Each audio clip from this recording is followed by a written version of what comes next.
Sejam muito bem-vindos ao podcast Falando de Família, mais um canal para a gente bater papo e falar sobre o direito de família e sucessões. Vamos falar muito aqui de partilha, de divórcio, de patrimônio, de herança, de inventário, tudo que envolve família a gente vai trazer aqui para vocês. E a ideia do podcast é exatamente otimizar o seu tempo. Você pode ouvir e ter conteúdo mesmo fazendo outras coisas, dirigindo para ir para o seu trabalho, ou numa viagem, ou fazendo alguma coisa dentro de casa. Você pode colocar aí para escutar e ainda ter uma noção desse tipo de conteúdo. A ideia de fazer esse podcast aos 45 do segundo tempo de 2020 é justamente para fazer uma retrospectiva dos principais julgados de 2020.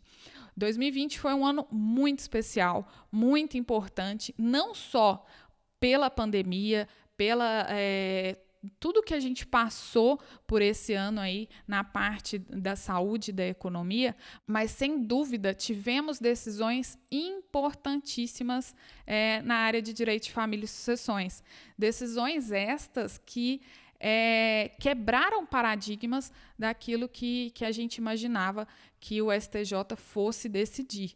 Então, eu separei para vocês 6 decisões desse ano de 2020, importantíssimas, que podem ser usadas em outros casos, porque quando a gente tem uma decisão assim do STJ, ela abre brecha para que você possa aplicar esse tipo de decisão no caso que você vai pegar aí no seu escritório.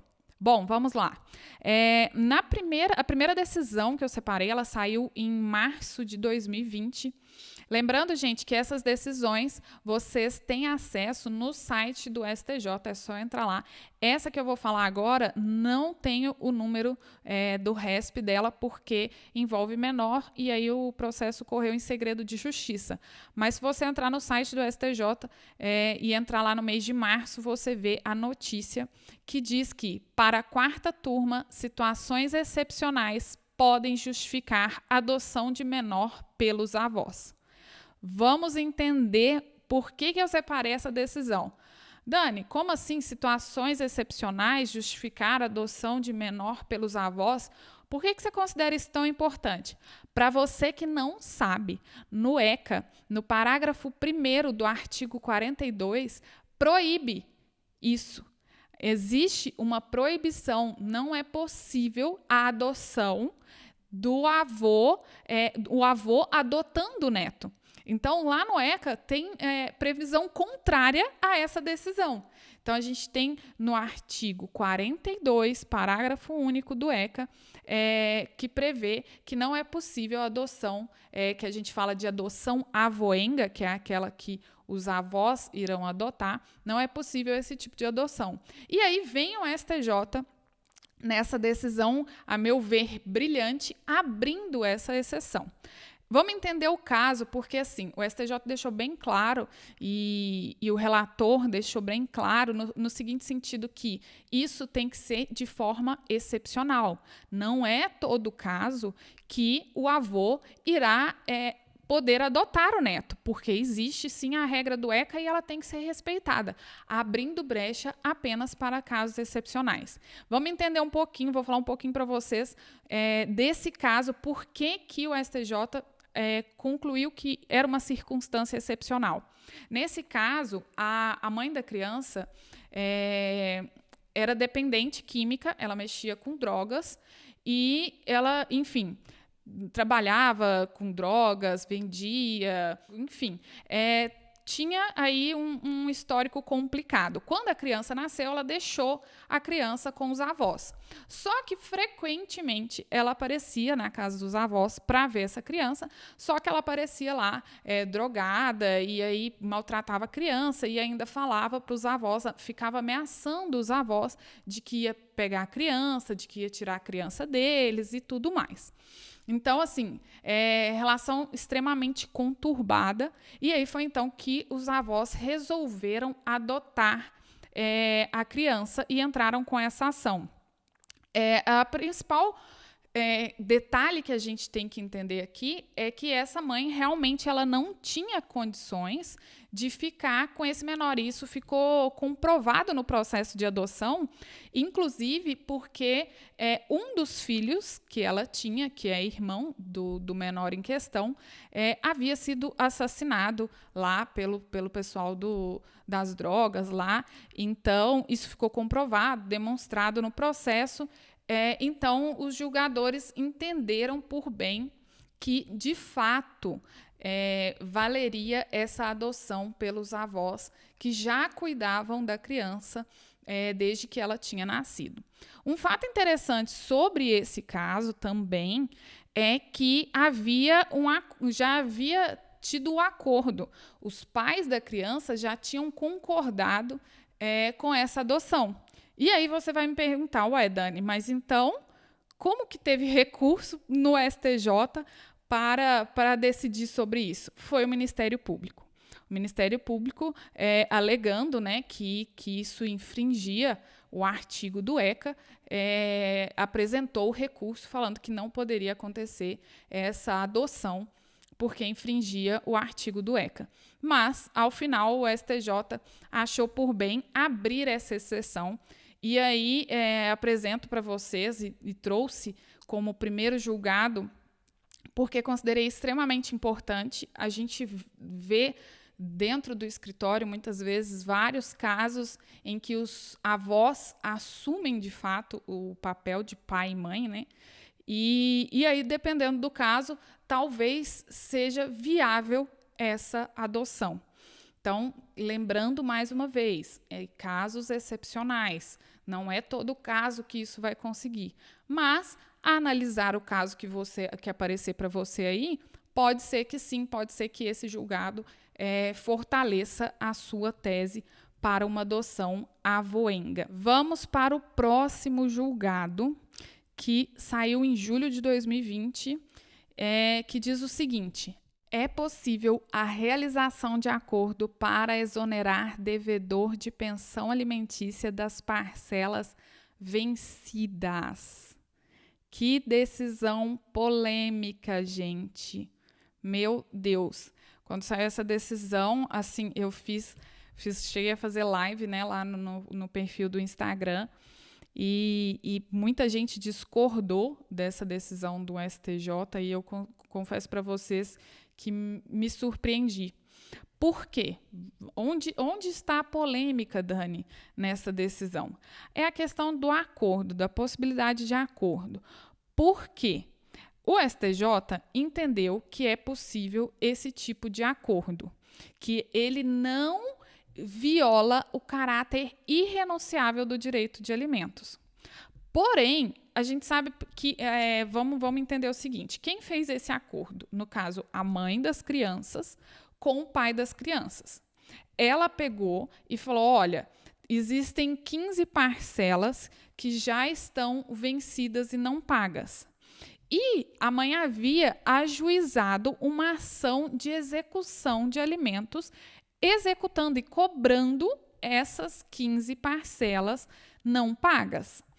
Ocorre que fizeram um acordo, ela e o pai das crianças, e houve a desistência dessa ação. Ou seja, houve um acordo entre o pai e a mãe e ela desistiu dessa ação que estava cobrando essas 15 parcelas.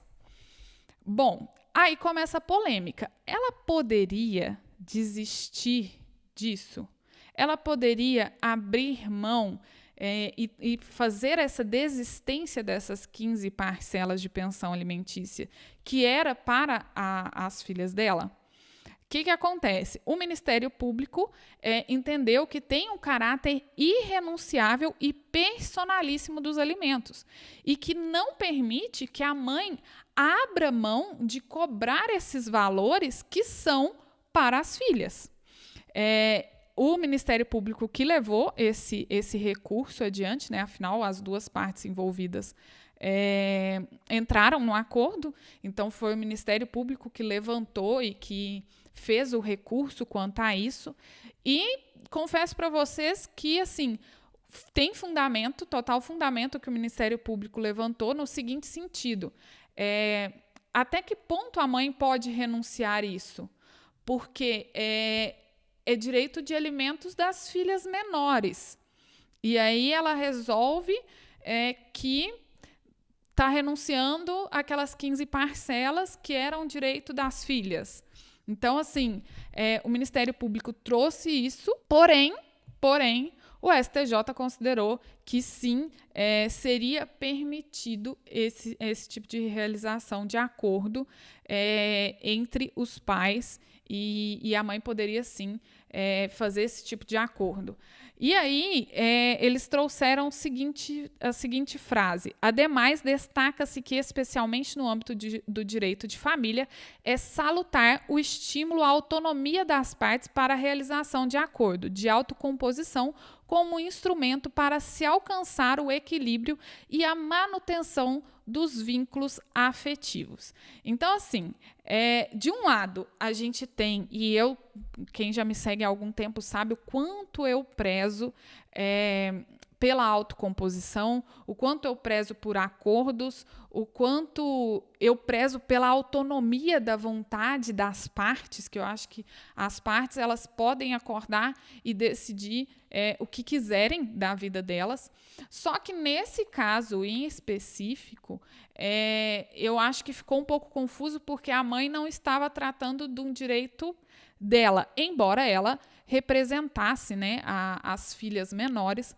Era um direito das filhas, mesmo que ela às vezes não precisasse desse dinheiro, seria às vezes viável que esse dinheiro ficasse guardado para elas. Enfim, a gente não sabe também maiores detalhes de como foi feito esse acordo, do que ficou estabelecido lá, mas sem dúvida essa decisão do STJ nesse sentido de permitir a realização de acordo para exonerar o devedor dessas prestações vencidas é algo que abre uma brecha aí para esse tipo de autocomposição. Então, caso apareça no seu escritório algo nesse sentido, pode ser usada essa decisão aí. Vamos para o próximo julgado também de julho de 2020. Morte do inventariante não é motivo para extinguir a ação de prestação de contas sem resolução de mérito.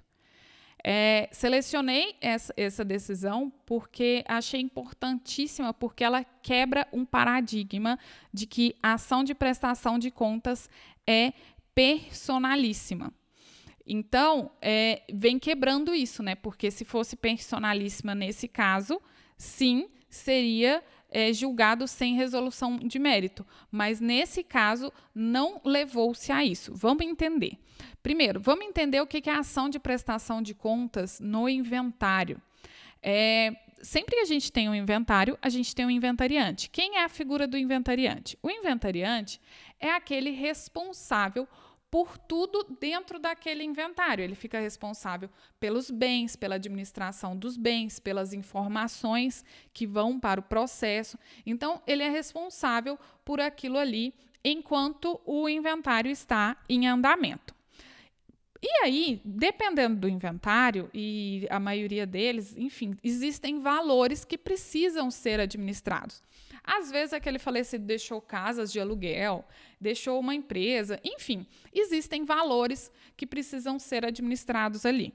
E, por algum motivo, um dos herdeiros desconfiou dessa administração, que estava sendo feita pelo inventariante nesse caso, e entrou com uma ação de prestação de contas contra esse inventariante. Ocorre que, durante o curso dessa ação de prestação de contas, o inventariante faleceu. E aí, o juiz de primeira instância considerou que essa ação deveria ser julgada sem resolução de mérito, justamente porque o inventariante faleceu e seria uma ação personalíssima. Porém, A ministra, ao julgar esse caso, deixou bem claro que a ação de prestação de contas, quando se trata de inventário, não é a mesma que está prevista, não é a mesma aplicada lá na ação de prestação de contas prevista nas regras gerais do CPC. É diferente. Por quê? Primeiro que ela não tem um procedimento bifásico. A ação de prestação de contas, dentro do inventário, quando se fala do inventariante, a gente não tem essa parte bifásica. Inclusive, a ministra diz o seguinte: na prestação de contas decorrente da inventariança, todavia, é absolutamente despicienda a definição que ocorre na primeira fase da ação autônoma, acerca da existência ou não do dever de prestar contas, que, na hipótese do inventário, é previamente definido pela lei. Por quê? A ação de prestação de contas autônoma comum, uma ação de prestação de contas comum, ela existe em duas fases. A gente fala procedimento bifásico. Primeiro, tem que ficar comprovado que aquela pessoa tem o dever de prestar contas. E segundo, ela presta as contas. Então, esses dois momentos. No caso de ação de prestação de contas em inventário, primeiro que esse procedimento vai em apenso aos autos principais, não é uma ação autônoma. E segundo, que não existe essa primeira fase de provar que aquela pessoa tem que prestar contas. Já está mais que subentendido, afinal, ele é o inventariante, ele é o responsável por essas contas. Então, é diferente da ação autônoma, que tem esse procedimento bifásico, e aqui, quando a gente fala de ação de prestação de contas no inventário, não tem. E aí, justamente por isso, por ser procedimentos diferentes, não tem aqui no inventário esse caráter personalíssimo. Pode sim, com o falecimento desse inventariante, o espólio dele continuar na ação de prestação de contas do inventário. E foi o que o STJ decidiu. Entendam, então, que embora a regra geral da ação de prestação de contas, que é autônoma, prevista lá no CPC, de que isso tem caráter personalíssimo, porque você comprova que aquela pessoa tem que prestar contas, aqui, quando a gente fala de inventário, essa prestação de contas não é necessariamente considerada personalíssima, embora quem tenha que prestar contas seja um inventariante, isso pode muito bem ser feito pelo seu espólio, aplicando ali as regras da sucessão, em que os herdeiros vão representar o espólio e assim vão entrar representando o inventariante que faleceu. Agora, vamos para mais um julgado. Outro julgado de julho. Julho foi um mês movimentado, gente, justamente o mês do meu aniversário. A próxima decisão é a seguinte: não é possível doação entre cônjuges casados em regime de comunhão universal de bens. Vamos entender o título para depois a gente começar as explicações. Ele quer dizer que uma pessoa que é casada no regime de comunhão universal de bens, ela não pode pegar um bem e doar para o cônjuge. Por quê? Ela está tirando um bem que é do patrimônio dos dois, passando para ele, que volta a ser para o patrimônio dos dois. Isso porque a gente sabe que no regime de comunhão universal de bens, e vocês têm que ter isso muito claro, no regime de comunhão universal de bens, tanto o que foi adquirido antes quanto o que foi adquirido depois é dos dois. Então, a gente tem um patrimônio total comum de ambos. Não existe o que é de um, o que é do outro. Tudo é dos dois. E aí, o caso que levantou essa polêmica foi o seguinte: a mulher, antes de falecer, ela doou cotas da empresa para o marido. E aí, depois do seu falecimento, o irmão entrou para anular essa doação. Justamente alegando o quê? Não faz o menor sentido ela querer doar cotas para ele, sendo que eles eram casados no regime de comunhão total de bens, comunhão universal de bens. Então, não faz o menor sentido. E aí, por outro lado, a gente não tem nenhum impedimento legal prevendo isso. Não existe nenhum artigo, nada que impede esse tipo de doação. Então, o marido alegou isso. Falou, olha, não existe impedimento para esse tipo de doação. Então, tá tudo certo. Mas o irmão, além de alegar que essa doação deveria ser anulada, ele levantou a seguinte hipótese de que o objetivo dessa doação era para prejudicar a mãe, porque a mãe também era herdeira. Entendem? Nesse caso, nós temos que, lá no artigo 1829, a gente tem que os descendentes concorrem com o cônjuge a depender do regime de bens e os ascendentes concorrem com o cônjuge independente do regime de bens. Então, nesse caso, a mãe concorreria com esse marido, que teria a meação dele garantida devido ao regime e que a outra parte iria para a mãe. Mas mais importante ainda é a gente frisar que isso tudo foi com relação ao Código Civil de 1916. Então, previa a existência de descendentes ou de ascendentes, excluía o cônjuge sobrevivente da ordem de vocação hereditária, ressalvando-se em relação a ele, entretanto, a sua meação, a qual independe do direito de herança. Então, ainda há um agravante maior nesse caso, porque, sendo regido pelo Código de 1916, não segue essa ordem do 1829. Nesse caso, tendo ascendente ou descendente, ele exclui o cônjuge do direito de herança. Ele teria o direito de meação, mas não o direito de herança. Entendem? Então, isso muda muito a forma que iria receber essa pessoa. Vamos entender o seguinte. Nesse caso, vamos imaginar aqui que se ela faleceu no código atual, o que iria acontecer? 50% seria de meação para esse marido, os outros 50% seria a herança dela. Pelo 1829, inciso 2, o cônjuge concorre com o ascendente em qualquer regime. Então, 25% desses 50% iria para o cônjuge e os outros 25% ficaria com a mãe.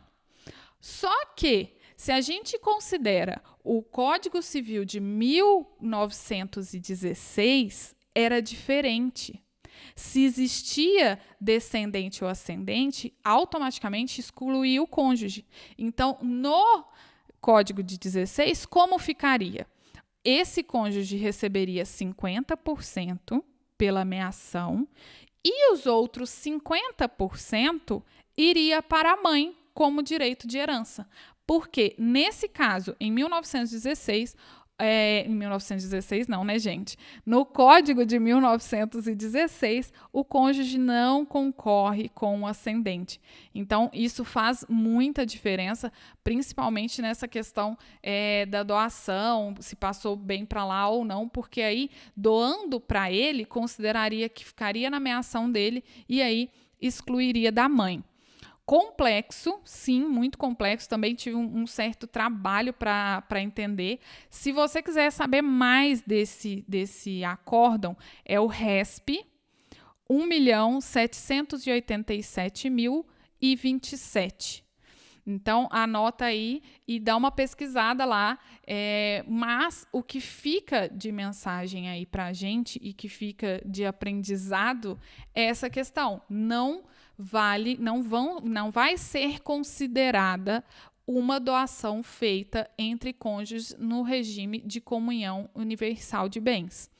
Essa doação pode ser considerada anulada. Então, fiquem atentos a isso.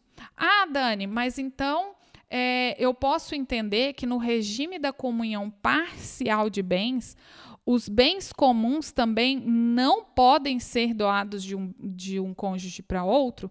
Sim, podemos estender a isso no regime de comunhão parcial de bens, nos bens adquiridos na constância. Agora, aquele bem particular que a pessoa tinha antes, se ele quiser doar, ele pode, porque é considerado um bem particular. Mas bem comum, dá para entender desse julgado que bem comum não pode ser doado de um para o outro cônjuge, porque voltaria a ser bem comum novamente. Vamos para mais um julgado, nosso 5º julgado, e agora de agosto de 2020. Separação de fato cessa impedimento para fluência do prazo de uso capião entre os cônjuges. A 3ª turma do STJ decidiu que a separação de fato de um casal é suficiente para fazer cessar a causa impeditiva de fluência do prazo necessário ao reconhecimento da união entre os cônjuges. Com esse entendimento, o STJ deu provimento ao recurso de uma mulher que ajuizou em 2014 uma ação de uso capião do imóvel que ela residia com o marido até a separação de fato em 2009. Ou seja, eles viviam numa residência até 2009. Aí eles separaram de fato. Ele mudou da casa lá em 2009. Não fizeram divórcio, mas ele se mudou, separaram de fato. Em 2014, ela ajuizou essa ação de uso capião desse imóvel. Segundo o processo, os dois se casaram em 1986 e passaram a morar na propriedade adquirida por ele em 1985. A autora pediu o reconhecimento da uso capião familiar, que está lá no Código Civil, artigo 1240-A, é uma nova modalidade. Então, é quando a gente fala de abandono, a pessoa simplesmente abandonou o lar, não deu mais notícia, não apareceu, não contribuiu com mais nada. E subsidiariamente, ela pediu, caso não fosse reconhecida a uso capião familiar por abandono de lar, que fosse reconhecida a uso capião especial urbana, que está lá no 1240.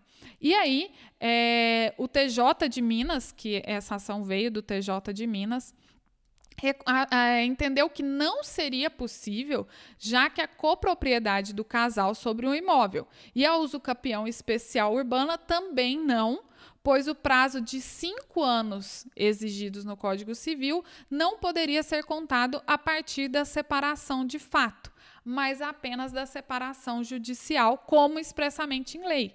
Então, a gente tem na lei que a separação de fato não está prevista na lei, somente a separação judicial, ou seja, aquele divórcio lá que a pessoa vai, faz, assina os papéis e aí começa a contar os 5 anos a partir de então. O que acontece? O STJ virou e falou assim, olha, não é bem assim. Ela já está separada de fato, já tem um tempo. A gente considera, inclusive, que a separação de fato põe fim ao regime de bens, põe fim ao matrimônio, então não faz sentido não considerar a separação de fato também para a contagem aí, desse prazo para adquirir esse imóvel.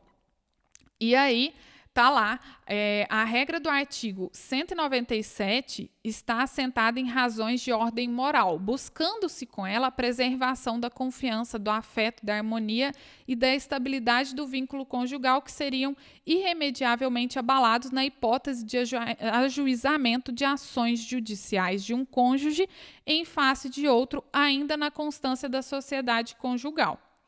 Para ela, a separação de fato por longo período, como observado no precedente, produz exatamente o mesmo efeito das formas previstas no Código Civil, com o término da sociedade. Ou seja, é claro que, gente, hoje já é bem pacífico essa questão da separação de fato, que vem ganhando cada vez mais esse tipo de reconhecimento, de colocar fim numa relação. Então, não faz sentido não considerá-la para fins de contagem. E aí veio o acordo confirmando isso, de que é possível sim considerar a separação de fato para esse tipo de contagem. E ainda a ministra observou que no TJ de Minas, a decisão se limitou a afastar a configuração dessa espécie de uso capião ao fundamento de que não teria decorrido o prazo mínimo necessário, deixando de examinar a presença dos demais pressupostos legais. Ou seja, simplesmente falou, olha, não começou a correr o prazo, então, porque não houve o divórcio, né, não houve a separação judicial, então ele sequer analisou os outros detalhes. Então, nesse caso aqui, a decisão voltou, né, para o TJ de Minas justamente para analisar se preenche ou não os outros requisitos da usucapião, devendo considerar, sim, que a separação de fato cessa o impedimento de fluência do prazo da usucapião entre os cônjuges. Vou deixar aqui para vocês a questão do acórdão, o número do acórdão, que é o RESP 1.693.732.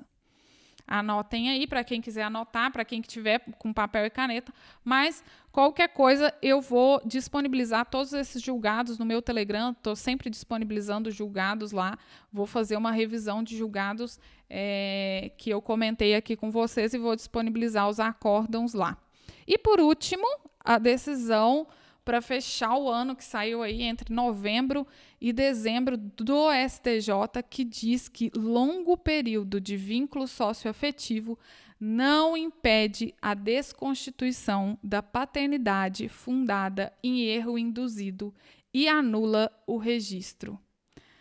Gente, essa foi, eu acho que uma das que mais abalou o pessoal que é da área de família, quem trabalha com a área de família, porque a gente jamais imaginava um caminhar do STJ nesse sentido.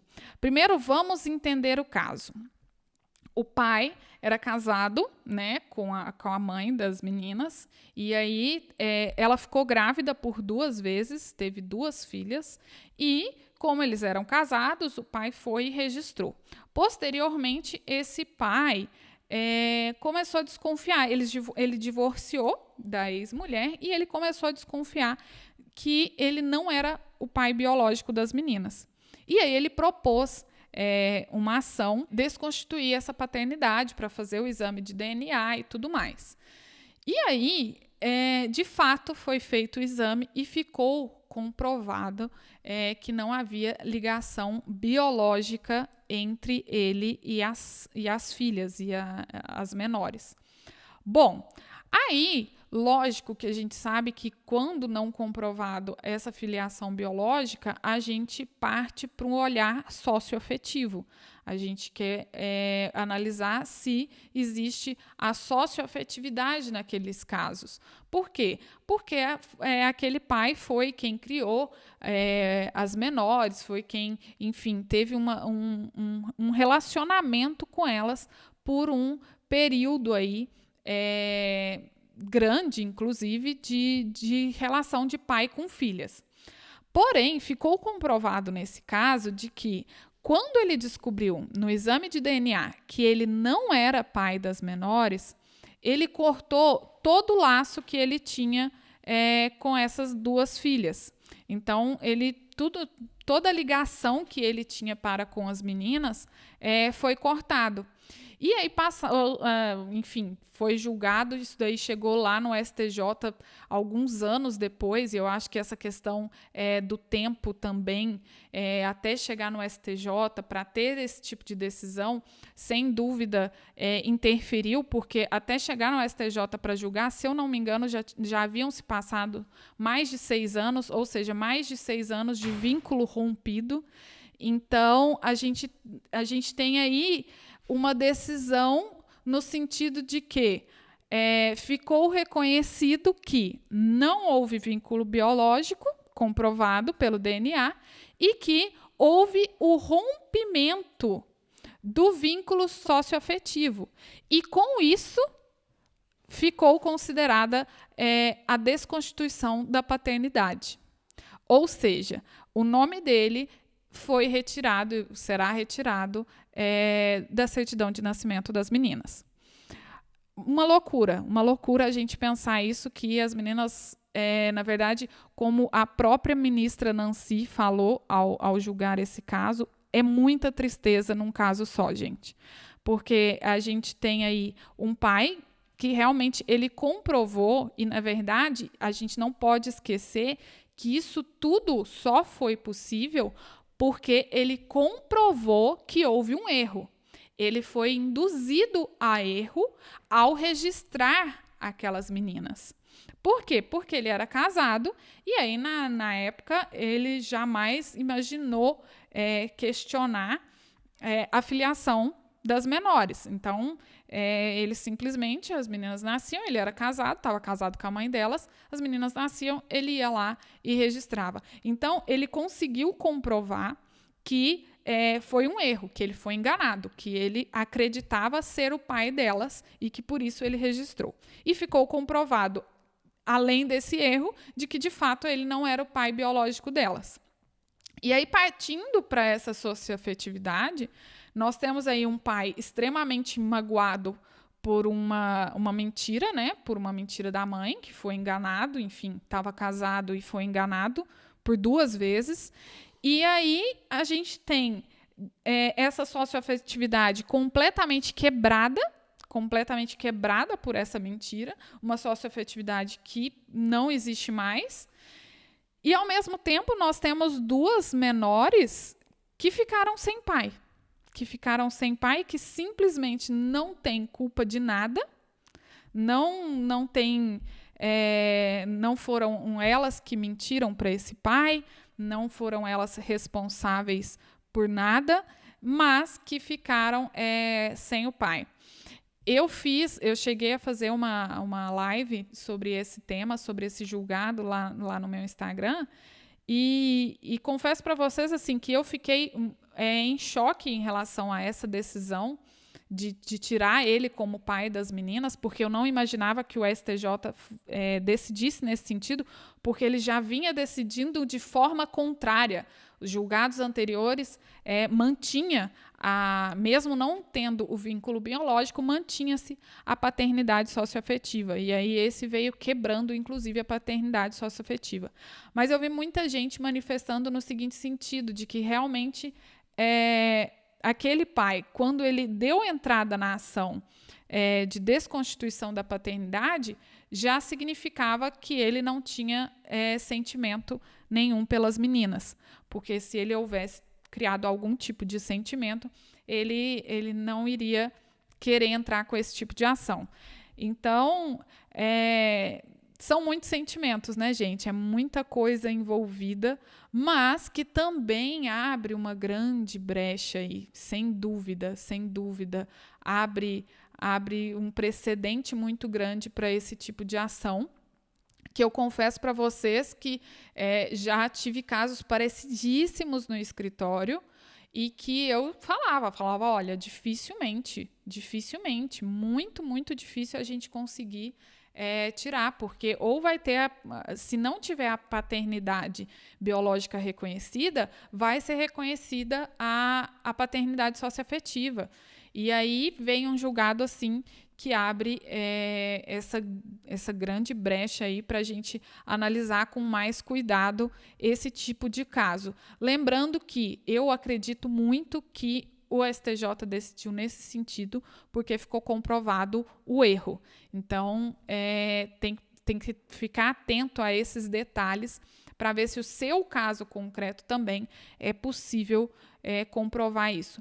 Não tem o número desse julgado, justamente porque as meninas são menores, mas se você colocar, enfim, lá no site do STJ ou no próprio Google, muita gente comentou dessa questão da desconstituição da paternidade. Bom, pessoal, é isso, conteúdo mega denso para esse nosso primeiro podcast. A ideia aqui não é aprofundar em nenhuma dessas decisões, simplesmente a ideia era comentar com vocês um pouquinho delas para que você possa refletir. Eu acho que cada uma delas traz um ponto muito polêmico aí para a gente refletir o que vem sendo decidido pelo STJ, o que vem sendo abordado de forma diferente. Eu acho que vem quebrando paradigmas aí. Realmente 2020 trouxe isso, né, de quebrar paradigmas do que vinha sendo estabelecido e que agora está ganhando um novo olhar. A gente começa a ter um novo olhar para essas questões. E aí vamos aguardar, vamos ver como é que vai ser as próximas decisões, se esse tipo de decisão vai ser mantida ou não. Mas é isso, queria passar para vocês um pouquinho, separei essas 6 decisões, não foram só essas, existiram várias outras dentro do direito de família e sucessões, mas acredito que essas, para mim, foram as mais polêmicas. Espero que vocês tenham gostado e aguardo vocês no nosso próximo podcast falando de família.